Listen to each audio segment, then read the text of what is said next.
জল সংকটের এক ভয়ঙ্কর রূপ দেখতে চলেছে ভারত, যা গত কয়েক দশকে দেখেনি দেশ। প্রশান্ত মহাসাগরের নিচে লুকিয়ে থাকা এক দানব এবার গ্রাস করতে চলেছে ভারতকে। বৃষ্টির গ্রাফও এবছর স্বাভাবিকের চেয়ে অনেকটাই নিচে নেমে যাবে। তবে কি ভারতের মানচিত্র এবার বদলে যেতে চলেছে? প্রকৃতির এই খামখেয়ালি রূপের পেছনে আসল ভিলেন কে? আবহাওয়ার এই মরণ কামড় থেকে বাঁচার উপায় বাকি জানুন পুরো তথ্য, না হলে পস্তাতে হতে পারে। বৈশাখ শেষ হয়ে গিয়েছে, সেই সঙ্গে তাপদাহ বাড়ছে, আর এই আবহে আরো এক ভয়ে ধরানো খবর দিল ভারতীয় আবহাওয়া দপ্তর IMD। 2026 সালের বর্ষা নিয়ে যে পূর্বাভাস সামনে এসেছে তা এক কথায় দেশের কোটি কোটি মানুষের কপালে চিন্তার ভাঁজ ফেলেছে। আবহাওয়াবিদরা বলছেন এবারের পরিস্থিতি অত্যন্ত ভয়াবহ হতে পারে। কোথাও দেখা দেবে তীব্র খরা, আবার কোথাও আছড়ে পড়বে বিধ্বংসী বন্যা। আর এমনটা হওয়ার পেছনে সবচেয়ে বেশি দায়ী প্রশান্ত মহাসাগরে তৈরি হওয়া এক সুপার এল নিনো। কি এই সুপার এল নিনো, যা বড় বিপর্যয় কেড়ে আনছে? জলবায়ু বিজ্ঞানীদের মতে প্রশান্ত মহাসাগরের নিরক্ষীয় অঞ্চলে সমুদ্রের জলের তাপমাত্রা স্বাভাবিক দ্রুততায় বৃদ্ধি পাচ্ছে। এর জেরে জুন বা জুলাই মাসের মধ্যে একটি শক্তিশালী এল নিনো পরিস্থিতি তৈরি হতে চলেছে। আর এই এল নিনো যখনই সক্রিয় হয় তখনই ভারতের মৌসুমী বায়ু দুর্বল হয়ে পড়ে এবং সারা দেশে বৃষ্টির তীব্র ঘাটতি দেখা দেয়।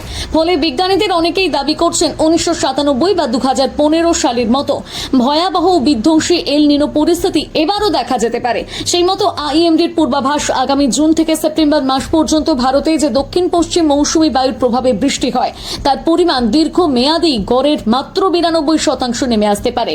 একে আবহাওয়া বিজ্ঞানের ভাষায় বলা হয় বেলো নর্মাল বা স্বাভাবিকের চেয়ে কম বৃষ্টিপাত।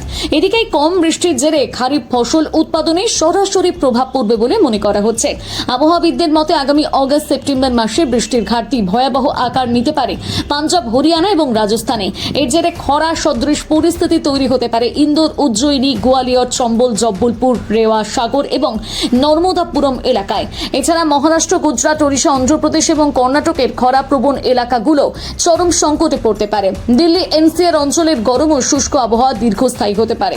তবে এল নিনো মানেই যে সব জায়গায় খরা তা কিন্তু নয়। এর জেরে দক্ষিণ ভারতে কিছু উপকূলীয় অঞ্চলে অতিবৃষ্টির সম্ভাবনা রয়েছে। বিশেষ করে তামিলনাড়ু, চেন্নাই এবং অন্ধ্রপ্রদেশের উপকূলে এবার ভারী থেকে অতি ভারী বৃষ্টির আশঙ্কা করছেন আবহাওয়াবিদরা। অতীত ঘাটলে দেখা যাচ্ছে 2015 সালের সুপার এল নিনোর সময় চেন্নাইয়ে শতাব্দীর অন্যতম ভয়াবহ বন্যা হয়েছিল, যাতে প্রাণ হারিয়েছিলেন বহু মানুষ। যদিও এত সব খারাপ খবরের মধ্যে আবহাওয়াবিদরা সামান্য আশার আলো দেখিয়েছেন।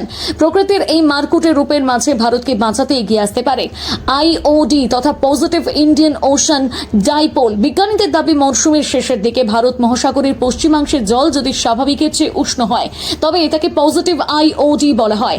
এই পরিস্থিতি তৈরি হলে ভারত সাধারণত ভালো বৃষ্টির সম্ভাবনা বাড়বে। এই জন্য অবশ্য ভৌগোলিক এই ঘটনাটিকে ঠিক সময় শক্তিশালী হয়ে উঠতে হবে। তবে সুপার এল নিনোর মরণ কামড় কিছুটা হলেও প্রতিহত করা সম্ভব হবে।